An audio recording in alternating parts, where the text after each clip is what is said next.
जिंदगी जिंदाबाद। नमस्कार, अच्छे हैं ना आप लोग? जीवन के दाता, सांसों के स्वामी, ये नैया की पतवार तुझको है अर्पण। जीवन के दाता, सांसों के स्वामी, ये नैया की पतवार तुझको है अर्पण। वास्तव में मनुष्य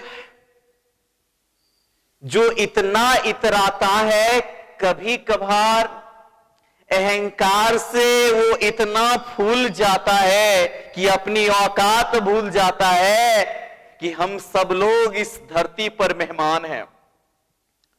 अभी एक छोटे से सूक्ष्म जीव कोरोना वायरस ने पूरे संसार के जितना भी मनुष्य ने विकास किया आज तक, सब कुछ तो ठहर गया है एक जगह पर। अगर ध्यान देंगे तो पाएंगे मनुष्य का औकात पता चल गया है। मनुष्य की औकात कितनी है कि एक सूक्ष्म जीव के सामने वो बेबस है, लाचार है। तो मुझे लगता है उस कुदरत के आगे किसी की नहीं चलती है। कहते हैं एक बार बुद्ध से उनके परम प्रिय शिष्य आनंद पूछते हैं, भंते दुनिया में जहर क्या है, विष क्या है? तो बुद्ध कहते हैं, आनंद दुनिया में हर वो चीज जहर है, दुनिया में हर वो चीज विष है जो आवश्यकता से अधिक हो जाता है। आवश्यकता से अधिक कुछ भी चीज विष हो जाता है, वो जहर हो जाता है। भगवान बुद्ध और महावीर के समकालीन चीन में एक दार्शनिक हुए, चीनी दार्शनिक जिनका नाम है कन्फ्यूशियस। कन्फ्यूशियस चीन के दार्शनिक थे जिन्हें 100 पीढ़ियों का अध्यापक कहा जाता है। 100 पीढ़ियों का अध्यापक के नाम से कौन जाने जाते हैं? कन्फ्यूशियस। ये चाइनीज नेम है, चीन का नाम है। अच्छा ना, वैसे चीन के लोग पता नहीं नाम कैसे रखते हैं, ये तो थोड़ा ढंग का नाम है कन्फ्यूशियस। कुछ कुछ नाम सुनेंगे तो चुंग चांग त्वांग, फू फू क्वांग, लगता है ना जैसे हम लोग के देश भारत में कोई बच्चा जन्म लेता है तो खुशी में थाली बजाया जाता है। हमें लगता है चीन में कोई बच्चा जन्म लेता होगा तो वहां थाली गिराया जाता होगा, और गिरने के बाद जो आवाज आती होगी झीन झान झुंग, वही बच्चा का नाम रख देता होगा। खैर जो भी हो, कन्फ्यूशियस चीनी दार्शनिक थे। उन्होंने बहुत अच्छा संदेश दिए थे पीढ़ियों को, एक ऐसा संदेश जो 100 पीढ़ियों तक भी वो पुरानी ना हो, इसलिए उन्हें 100 पीढ़ियों का अध्यापक कहा जाता है। कन्फ्यूशियस ने एक बहुत अच्छा एक्सपेरिमेंट किए। एक्सपेरिमेंट वो ये किए थे क्योंकि कन्फ्यूशियस चीन के लू राज्य के एक मंत्री पद पर भी काम किए, एक शासक के रूप में काम किए। तो वो शासक के रूप में नैतिकता में सुधार लाने की बात किए, वो परोपकार की बात किए, चरित्र निर्माण पर जोर दिए। वो एक ऐसे अध्यापक के रूप में 22 वर्ष की उम्र के थे उस समय, वो एक विद्यालय खोले थे चीन में। तो एक ऐसे अध्यापक के रूप में काम किए कि अगर कोई अपराधी है, अगर कोई व्यक्ति कोई अपराध किया है तो उसे दंड के रूप में उसके चरित्र के विकास में जोर देने की बात करते थे, ना कि दंड देकर उसे और अपराधी बनाया जाए। तो कहते हैं एक बार जब वो मंत्री के पद पर ही थे, उस समय चीन के उस लू राज्य के राजा ने क्या किया था कि उस अपराधी को उसे मृत्यु दंड दिया। और जब मृत्यु दंड दे ही दिया तो कन्फ्यूशियस एक एक्सपेरिमेंट किए। क्या एक्सपेरिमेंट किए ना कि जिस व्यक्ति को मृत्यु दंड दिया गया था उसे अगली सुबह चूंकि उन्हें मृत्यु देनी थी, तो बोला गया क्या कि तुम्हें अगर फांसी के रूप में मृत्यु दिया जाएगा, कन्फ्यूशियस उस अपराधी से कहते हैं कि अगर तुम्हें फांसी के रूप में मृत्यु दिया जाएगा तो बड़ी कष्ट होगी, इसलिए कल सुबह तुम्हें मृत्यु किस तरह दिया जाएगा कि सुबह एक जहरीला सांप द्वारा तुम्हें कटवा दिया जाएगा, जैसे ही सांप काटेगा तुम मर जाओगे। अब वो अपराधी को लगा चलो ये तो आसान मौत है, और जब सुबह उस अपराधी माथे को काला कपड़ा से ढका गया और ढकने के बाद उसके पांव में काटने का, जैसे ही काटने का आभास हुआ उस अपराधी को, तुरंत बेहोश पड़ गया। तुरंत ही वो बेहोश हो गया, और जब उसका पोस्टमार्टम किया गया, और जब पोस्टमार्टम किया गया तो पता चला कि उसके शरीर में उस अपराधी को जैसे ही उसके पांव में कुछ चुभाया गया तो अपराधी को लगा जैसे सांप काट ही दिया, और वो तुरंत ही मूर्छित हो जाता है, उसकी वहीं मृत्यु हो जाती है। तो कन्फ्यूशियस इस मृत्यु का कारण ढूंढने के लिए जब उसका पोस्टमार्टम किया जाता है तो पता चलता है उसका मृत्यु का कारण था कि उसके पूरे शरीर में जहर फैल गया था, विष फैल गया था। तो कन्फ्यूशियस ये सोचते हैं कि इस व्यक्ति में जहर फैला कैसे, जबकि इस व्यक्ति को सांप द्वारा नहीं कटवाया गया था, बल्कि उसके माथा को ढक करके उसके पांव में 2 सुई चुभो दिया गया था। तो फिर वो विष कैसे आया? तो ये एक्सपेरिमेंट से निष्कर्ष निकालते और कहते हैं कि चूंकि ये अपराधी रात भर सोचता रहा, क्या सोचता रहा कि मुझे सुबह सांप द्वारा कटवाया जाएगा और मैं मर जाऊंगा, और उस सोच ने उसके पूरे शरीर में विष पैदा कर दिया। पूरे शरीर में रात भर उसके दिमाग में, पूरे शरीर में विष का निर्माण कर दिया, जिसके कारण उसकी मृत्यु हो गई। तो अधिकांश दुनिया में आप देखेंगे तो मैक्सिमम जो बीमारियां होती हैं ये स्वाभाविक है, प्रकृति में पाए जाने वाले विषाणु, जीवाणु, परजीवी, कवक ये तो है, लेकिन हम सोच से जब निर्बल हो जाते हैं तो हम अपने मस्तिष्क में उसे बढ़ावा देने के लिए क्या करते हैं, और ज्यादा निमंत्रण देते हैं। आइए हम लोग जानते हैं प्रकृति के कुछ ऐसी चीजें जो हमारे शरीर में प्रवेश करता है तो हानिकारक प्रभाव डालता है, और उससे बचने के क्या उपाय हो सकते हैं।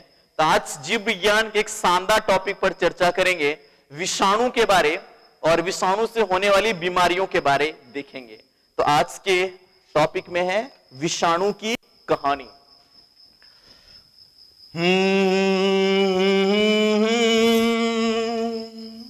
ला ला ला ला ला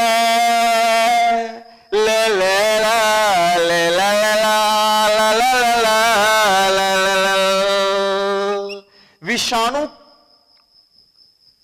का एक नाम वायरस है। वायरस वैसे लैटिन शब्द है, और इस लैटिन शब्द वायरस का अर्थ होता है विष, जिसे आप जहर कह सकते हैं। और जब आप विषाणु को तोड़ेंगे तो इसका मतलब होगा विष के अणु, विष के अणु। ध्यान देना है, ये जो विषाणु है ये अकोशिकीय होता है, अकोशिकीय होता है। चूंकि अकोशिकीय होता है इसलिए ये वृद्धि स्वयं नहीं कर पाता है। अकोशिकीय होने के कारण ये स्वयं वृद्धि नहीं कर पाता है, इसलिए इसको वृद्धि करने के लिए किसी जीवित कोशिका की दरकार होती है। इसलिए ये जब बाहर एनवायरनमेंट में पड़ा रहता है और किसी जीवित कोशिका के संपर्क में, किसी जीव के संपर्क में अगर नहीं आएगा, वो जीव में पेड़ पौधे भी हो सकते हैं, पशु पक्षी भी हो सकते हैं, आदमी हो सकता है, जानवर हो सकता है। यानी जीवित कोशिका होनी चाहिए। अगर वो बाहर पड़ा हुआ है तो वो निर्जीव के रूप में होता है, और जैसे ही जीवित कोशिका में संपर्क करता है वैसे ही वो फैलने लगता है, वृद्धि करने लगता है। इसीलिए वायरस को यानी विषाणु को सजीव और निर्जीव के बीच का क्या कहा गया है? सजीव और निर्जीव को जोड़ने वाला कड़ी कहा जाता है, जोड़ने वाला कड़ी। प्रश्न आता है कि सबसे पहले विषाणु के बारे में कौन बताएं? तो विषाणु का जो खोज है ना, बड़ा ही मजाक मजाक में हो गया। किस तरह मजाक मजाक में हुआ?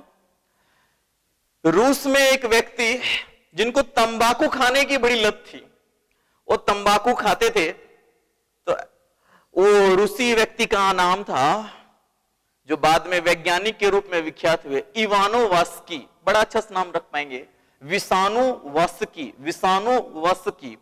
वो रूसी वैज्ञानिक इवानोवास्की, उनको तंबाकू खाने की लत थी।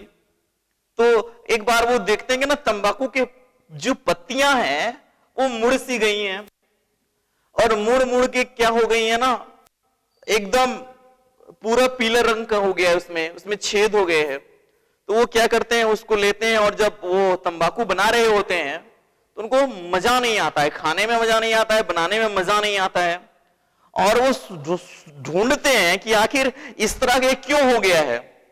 तो वो पाते हैं क्या है कि उस तंबाकू में कुछ ऐसी चीज शामिल हो गया है जो उसके पत्तियों को मोड़ दिया है, और मजाक मजाक में बोल बैठे कि तंबाकू में मोजेक रोग आया है। और इस तरह से 1892 ईस्वी में 1892 में वायरस का यानी विषाणु का खोज हुआ, और खोजकर्ता कौन थे? इवानोवास्की। इवानोवास्की, इवानोवास्की कहां के वैज्ञानिक थे? रूस के। प्रश्न आता है कि पहली बार अच्छा कब खोजा गया? 1892 ईस्वी में। पहली बार किसमें खोजा गया था? पक्षी में, पशु में, आदमी में, या पादप में? तो ध्यान में रखेंगे, तंबाकू में खोजा गया, तंबाकू में खोजा गया था। और तंबाकू के पत्तियों के मुड़ने का जो कारण था वो कौन सा रोग था? मोजेक रोग। तो ध्यान देना है, ये मोजेक रोग के कारण मुड़ गया था तंबाकू की पत्ती। और यही ध्यान देना है कि पहला वायरस जो खोजा गया था उसका क्या नाम था? तंबाकू को टोबैको कहते हैं, टोबैको मोजेक वायरस। दुनिया का पहला वायरस यही है, जिसे संक्षेप में लिखा जाता है TMV। तो इस तरह से हम लोग जान पाए वायरस का खोज कैसे हुआ। वायरस का जो अध्ययन है उस अध्ययन को कहते हैं वायरोलॉजी। तो ध्यान देना है, वायरोलॉजी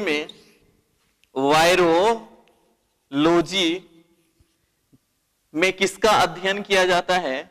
जिसे आप विषाणु विज्ञान कह सकते हैं, विषाणु विज्ञान। वायरोलॉजी में किसका अध्ययन किया जाता है? विषाणु का अध्ययन किया जाता है, विषाणु का अध्ययन। तो इस तरह से हम लोग जान पाए विषाणु के जनक कौन कहलाते हैं? इवानोवास्की कहलाते हैं। अब हम लोग जानेंगे विषाणु से होने वाली बीमारियां। परीक्षा में अक्सर पूछता रहता है विषाणु से होने वाली निम्नलिखित में से कौन सी बीमारियां हैं? जीवाणु से पूछता है, कवक से पूछता है, परजीवी से पूछता है।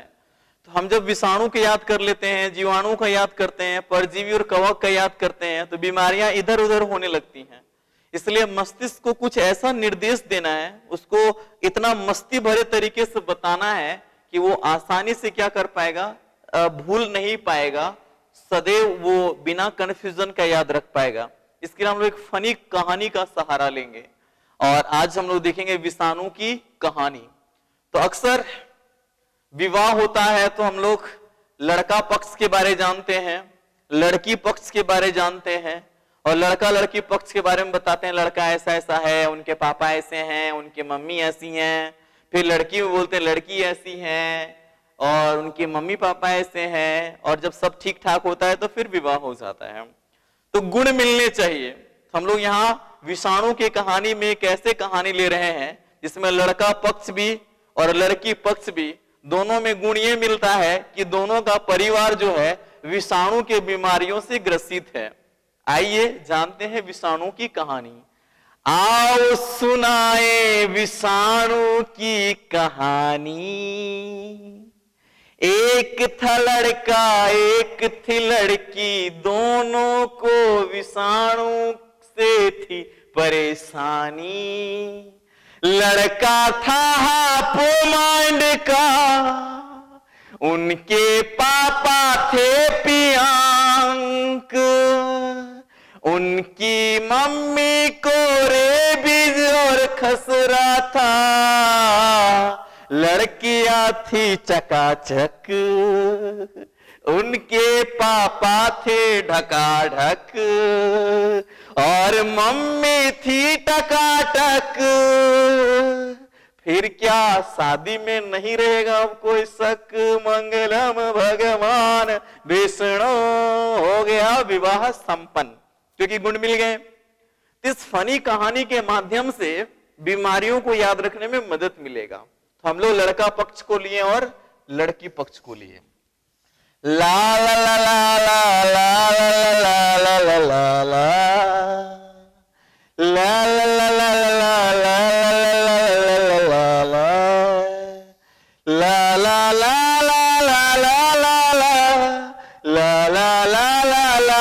ला ला एक तरफ लेंगे लड़का पक्ष और एक तरफ लेंगे लड़की पक्ष। ये हम लोग जान रहे हैं विषाणु की कहानी। ला ला ला ला ला ला ला ला ला ला ला ला। और इसमें जान पाएंगे विषाणु से होने वाली बीमारियां कि कौन कौन सी बीमारियां होती हैं। लड़का पक्ष में से हम लोग देख पाए, आओ सुनाए विषाणु की कहानी। लड़का जो था उसको हाफ माइंड का, वो हाफ माइंड का था, लड़का था हाफ माइंड का। इनके पापा थे पियांक, पापा पियांक। और जब कोई आदमी पियांक होता है तो देखे होंगे अक्सर कि वो ऐसे चलता है जैसे पोलियो मार दिया हो, जैसे लगता है पोलियो। कब? जब पी लेगा तब, पी लेगा तब, यानी पी लिया। उसके बाद हाफ से यहां दो बीमारी निकालिएगा, एक ह से हर्पीज निकालिएगा और एक हाफ से हेपेटाइटिस निकालिएगा, हेपेटाइटिस। और माइंड से निकालेंगे मेनिनजाइटिस, मेनिनजाइटिस। इसके बाद आगे देखेंगे इनकी मम्मी जो है, लड़का की मम्मी को रेबीज और खसरा है, रेबीज और खसरा है।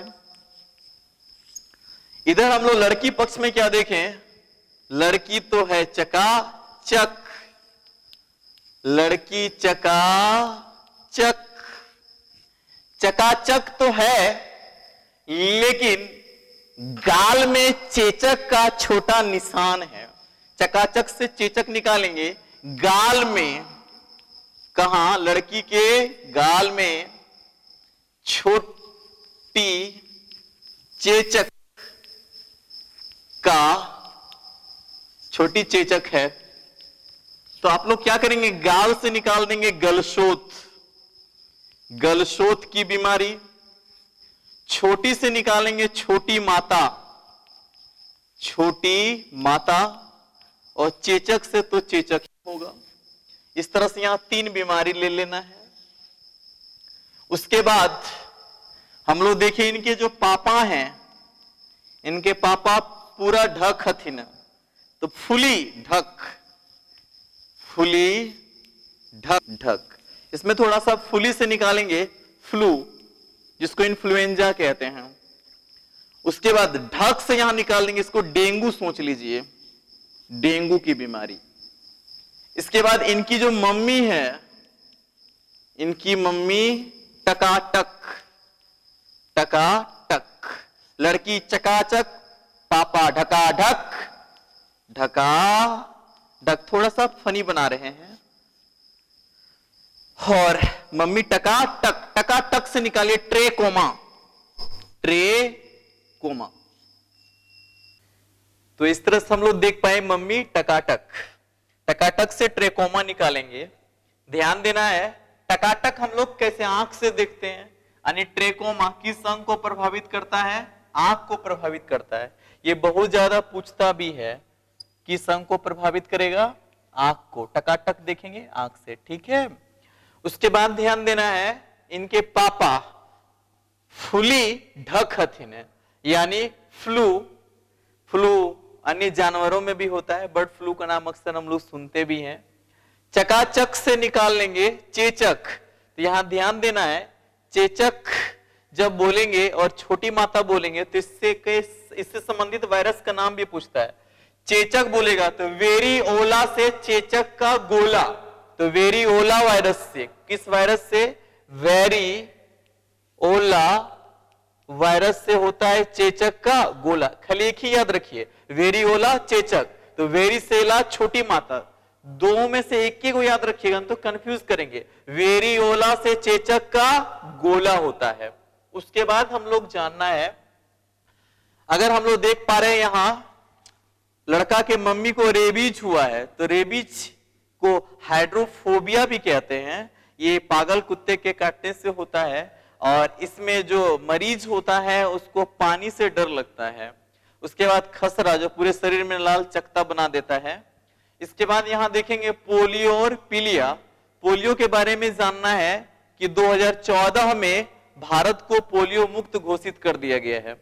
पीलिया ध्यान रखेंगे, अगर पी लेगा तो क्या हो जाएगा, लीवर खराब होगा, यानी ये यकृत को प्रभावित करता है, जिसे हम लोग लीवर भी कहते हैं। ध्यान दीजिए इसी पीलिया बीमारी को जॉन्डिस के नाम से भी जाना जाता है, जॉन्डिस। इसके बाद थोड़ा सा डिटेल ये जान लेना है, हर्पीज की जो बीमारी है जिसे हर्पीज भी कहते हैं, जो पूरे शरीर में हो जाता है, त्वचा में होता है। हेपेटाइटिस जिसको यकृत शोथ के नाम से भी जाना जाता है, यकृत शोथ भी कहा जाता है। और मेनिंजाइटिस ये भी काफी ज्यादा पूछता है। मेनिन यानी मन ठीक नहीं रहता है, यानी ये मस्तिष्क को प्रभावित करता है। किसको प्रभावित करता है, मस्तिष्क को प्रभावित करने वाला है मेनिंजाइटिस। हम लोग देख पाए लड़का पक्ष और लड़की पक्ष दोनों ही वायरस से ग्रसित थे, दोनों का गुण मिला, शादी संपन्न हुआ। लेकिन शादी के बाद बड़ा ही दिक्कत हो गया। दिक्कत क्या हो गया कि दोनों का दिशा बदल गया। असुरक्षित यौन संबंध के कारण दोनों को एड्स की बीमारी हो जाती है। एड्स की बीमारी का जांच के लिए एलिसा टेस्ट किया जाता है और एलिसा टेस्ट में जो एड्स का जो वायरस है वो HIV नाम है। ध्यान देना है, अगर एड्स की बीमारी हो जाती है तो इससे प्रतिरक्षा प्रणाली प्रभावित होता है, जिसमें से WBC क्या हो जाता है, प्रभावित होता है। इसके बाद अगर कोई भी बीमारी होती है तो वो बीमारी ठीक होती ही नहीं है। एड्स के बारे में एक चीज और जानना है, इसमें एक ही दिशा में काम करिए तब तो ठीक है, दिशा बदला कि इस बीमारी की होने की संभावना रहती है। तो 1 दिसंबर को विश्व एड्स दिवस के रूप में मनाया जाता है। विश्व एड्स दिवस कब मनाया जाता है, 1 दिसंबर को, यानी एक ही दिशा में रह के काम करना है। इसके बाद और एक चीज जानना है कि शादी तो हो गई तो अब परिवार भी तो बढ़ेगा। इन दोनों को 5 बेटा, कई गो बेटा, 5 गो बेटा होता है। और 5 बेटा में से देखिए कौन कौन होता है। पहला बेटा जिसका नाम रखा गया जीका, दूसरा बेटा जिसका नाम रखा गया निपाह, तीसरा बेटा जिसका नाम रखा गया इबोला, और चौथा बेटा जिसका नाम रखा गया कोरोना, जो इन दिनों काफी चर्चा में है, और पांचवा बेटा जिसका नाम रखा गया हंटा। इस तरह से ये सारे वायरस हैं। उसके बाद एक चीज और जानना है, इसमें से जो निपाह है, परीक्षा में संभवतः बहुत ज्यादा पूछता भी है, ये जो निपाह वायरस है ये मलेशिया के निपाह गांव में पता चला था। मलेशिया के निपाह गांव के नाम पर रखा गया है। निपाह गांव के नाम पर इसका नामकरण किया गया है। कौन सा गांव? निपाह गांव। इसमें से इबोला के बारे में एक चीज जानना है कि इबोला वायरस का जो नामकरण है ये कांगो नदी के नाम पर किया गया है। कांगो की एक नदी के नाम पर इबोला रखा गया। काफी ज्यादा परीक्षा में पूछना पसंद करता है। इन दिनों कोरोना का तो काफी चर्चा है और हंटा की भी काफी चर्चा है। ये जीका वायरस जो है डेंगू का लक्षण, डेंगू जिसे हड्डी तोड़ बुखार भी कहते हैं, इसमें से जो मच्छर उत्तरदायी इसके लिए, वो मच्छर का नाम है एडिस, जिसको एडिस इजिप्ट भी कहा जाता है। एडिस इजिप्ट मच्छर के कारण ये प्रभावी करता है। कोरोना जो चीन से उत्पन्न हुआ है, और ये भी चीन से ही उत्पन्न हुआ है, ये वुहान शहर से आया है, जो कहां है? चीन में। इसके बारे में और थोड़ा सा जान लेना। हंटा के बारे में अभी जारी है, अभी ये तो पूरा फैला नहीं है वैसे चीन में। हम लोग देख पाए 5 बेटा हुआ, जिसका नाम क्या क्या रखा गया? जिका, निपा, इबोला, कोरोना, हंटा। और 3 बेटी हुई।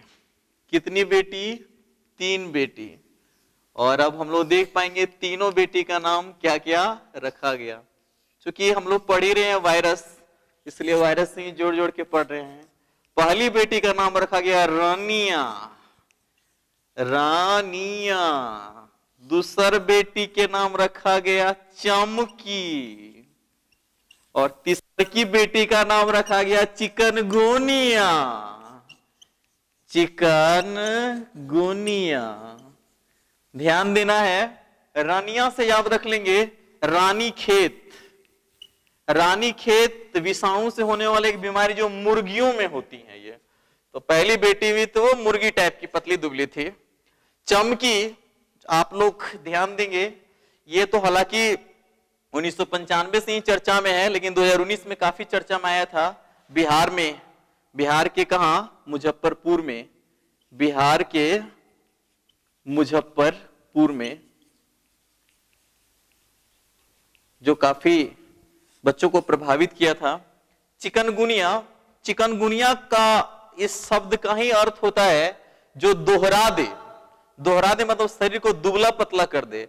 जो डेंगू का लक्षण है, जीका का लक्षण है, उससे मिलता जुलता होता है चिकनगुनिया। ध्यान रखना है, पहली बार तो हम चिकनगुनिया सुने थे तो हमको लगना था कि कोई खाने पीने वाला चीज है क्या, ऐसा नाम इतना सुंदर रखा गया है। लेकिन याद रखेंगे चिकनगुनिया वायरस से होने वाली बीमारी का नाम है, जो काफी जोड़ों में दर्द होता है, बुखार की स्थिति होती है। चमकी में भी ये चमकी बुखार की स्थिति है। और ध्यान देना है, इसके बारे में अभी तो पूरा क्लियर पता नहीं चला हुआ है, लेकिन मस्तिष्क शोथ से संबंधित बीमारी है जिसको इन्फेलाइटिस के नाम से भी जाना जाता है। इसके बाद रानीखेत, ये मुर्गियों में होने वाली बीमारी है, मुर्गी में ये होता है। तो इस तरह से हम लोग जान पाए जानवरों से ही जनरली संक्रमण करके क्या होता है ना, मनुष्यों में बीमारी फैलती है। इसके बाद सबसे महत्वपूर्ण जानकारी में जानना है, एक वायरस का नाम है, यहां हम लोग देख पाए थे शादी के बाद एड्स की बीमारी हुई थी। उसके बाद जो सर्दी, खांसी और सामान्य जो बुखार हो जाता है, सर्दी, खांसी, बुखार, जिसके लिए आप एक शब्द जुकाम का भी प्रयोग कर सकते हैं। इसके लिए जो वायरस उत्तरदायी है उसका नाम है rhino virus. Rhino virus, rhino virus के कारण जनरली जुकाम होता है। उसके बाद एक वायरस का नाम और जान लेना है, जिसका नाम है RSV। RSV का फुल फॉर्म होता है रेस्पिरेटरी सिनिसिटियल वायरस। इस वायरस के बारे में जानना यह है कि इसको कहते हैं घात करो और छुप जाओ, घात करो और छुप जाओ। ये श्वसन तंत्र को क्या करता है? प्रभावित करता है। इस तरह से हम लोग जान पाए वायरस से कौन कौन सी बीमारियां होती हैं, कौन निम्नलिखित में से कौन वायरस है। ध्यान दीजिएगा, ये जो वायरस होता है, इस वायरस की जो संरचना है लगभग इस टाइप का होता है, जो बेंजीन हम लोग बनाते हैं, पूंछ रहता है। तो ये इसका जो बाहर का आवरण है वो प्रोटीन से बना होता है। किससे बना होता है? प्रोटीन से, जिसको कैप्सिड कहा जाता है। क्या बोलते हैं? कैप्सिड। और चूंकि प्रोटीन का संश्लेषण करता कौन है? प्रोटीन का संश्लेषण करता है कौन? न्यूक्लिक एसिड, जिसको बोलते हैं हम लोग क्या? न्यूक्लिक एसिड, जिसको नाभिकीय अम्ल कहते हैं। नाभिकीय अम्ल, जिसमें क्या पाया जाता है? डीएनए और आरएनए का संश्लेषण करता है। तो ध्यान देना है, वायरस में या तो डीएनए होगा या तो फिर आरएनए होगा, दोनों एक साथ नहीं हो सकता है। या तो डीएनए होता है या तो आरएनए होता है, दोनों में से कोई एक होता है। ध्यान देना है कि ये प्रोटीन का संश्लेषण करता है। और कभी ध्यान दिए हैं कि नहीं इस बात को कि सांप का जो विष होता है, सांप का विष में भी प्रोटीन ही पाया जाता है। यह भी बहुत ज्यादा परीक्षा में पूछना पसंद करता है। तो इस तरह से हम लोग जान पाए। तो अक्सर क्या ये जो विषाणु होता है ये सिर्फ हानिकारक है कि कुछ लाभ देने वाला भी है? तो कुछ विषाणु ऐसे होते हैं जो जीवाणु को खाते हैं, जिसको बोलते हैं जीवाणु भोजी। जीवाणु भोजी। अगर आपसे पूछता है जीवाणु भोजी क्या है, तो याद रखेंगे जीवाणु भोजी विषाणु है। जीवाणु भोजी क्या है? विषाणु, जिसको बैक्टीरिया फेज के नाम से भी जाना जाता है। तो ये हमारे लिए लाभदायक भी होता है। सामान्यतः पानी में जब क्या होता है ना कि हानिकारक जीवाणु आ जाते हैं, तो ये विषाणु क्या करते हैं ना, उसको खाते हैं। उन जीवाणुओं को क्या करते हैं? खाते हैं। हानिकारक जीवाणु को खा जाते हैं और पानी को स्वच्छ बनाए रखते हैं। तो इस तरह से हम देख पाए कि हमेशा ये हानिकारक नहीं होते हैं, लाभदायक भी होते हैं कभी कभार। और थोड़ा अनुमान लगाइए ना, कुदरत जितना कुछ भी बनाए हुए हैं एक संतुलन की स्थिति रखने के लिए बनाए हुए हैं। आप अनुमान लगाइए, छोटे छोटे जीव नहीं होते तो अगर किसी जीवित प्राणी की मृत्यु हो जाती तो उसको सड़ाने के लिए तो यही सब तो उसको खाता है। अगर खाता नहीं, शरीर गलता नहीं, तो पूरे संसार में अनुमान लगा सकते हैं कि शरीर गलता ही नहीं तो खाली मरा हुआ शरीर कितना हो जाता। तो यही सब उसे खा करके क्या करता है? छोटे छोटे टुकड़ों में तब्दील करता है, उसे मिट्टी के रूप में रूपांतरित करता है। अक्सर हम जब तक जीवित रहते हैं तब तक इन जितने भी बाहर के हानिकारक जीवाणु विषाणु कीटाणु होते हैं उससे निरंतर ये शरीर क्या होता है? लड़ता रहता है। और जैसे शरीर कमजोर हो जाता है तो फिर ये हमारे शरीर में प्रभावी हो जाता है। इसके लिए सोच बड़ा ही मजबूत करने की जरूरत पड़ती है। अधिकतर बीमारी तो सोच के कारण, कमजोर सोच के कारण होता है। सोच लेते हैं अरे उसको ये बीमारी हुआ है, या कभी हम बीमारी वाला किताब पढ़ते हैं तो लगता है कहीं ये बीमारी हम ही को तो नहीं हुआ है, जिसके कारण वो बीमारी कभी ना कभी पता चलता है हमारे शरीर में प्रभावी हो जाता है। एक बार एक व्यक्ति रास्ते में टहल रहे थे, टहलने के दौरान अचानक वो सुने क्या उनके दोस्त को पोलियो मार दिया है। जैसे ये सुनते हैं कि उनके दोस्त को पोलियो मार दिया है, पोलियो चूंकि तंत्रिका तंत्र को प्रभावित करता है और तंत्रिका तंत्र को प्रभावित करने के बाद दिमाग हमारे बाकी अंगों को मैसेज देना छोड़ देता है, इसलिए वो अंग काम करना बंद करता है।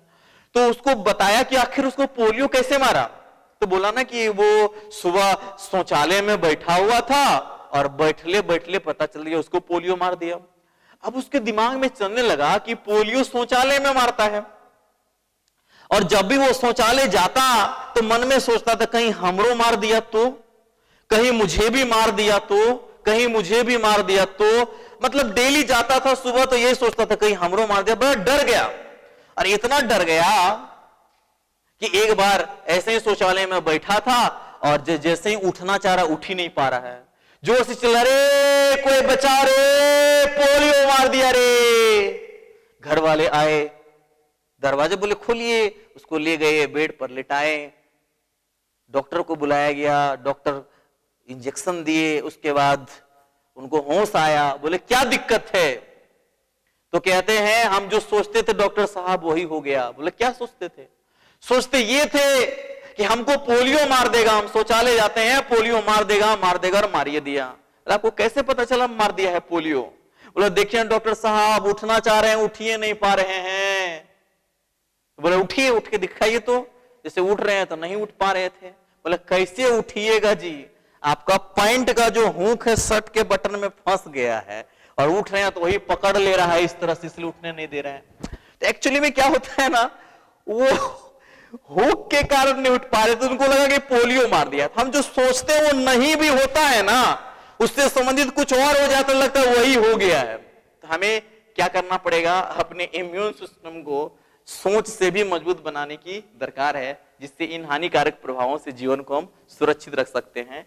इसके बारे में और डिटेल जानकारी हम लोग किसी वीडियो में जानेंगे। ये संक्षिप्त जानकारी था जिसमें से बीमारियों को पहचानने का तरीका जान पाए। इसके बाद हम लोग अगले वीडियो में देख पाएंगे इनसे संबंधित और सारी जानकारियों को। जिंदगी जिंदाबाद।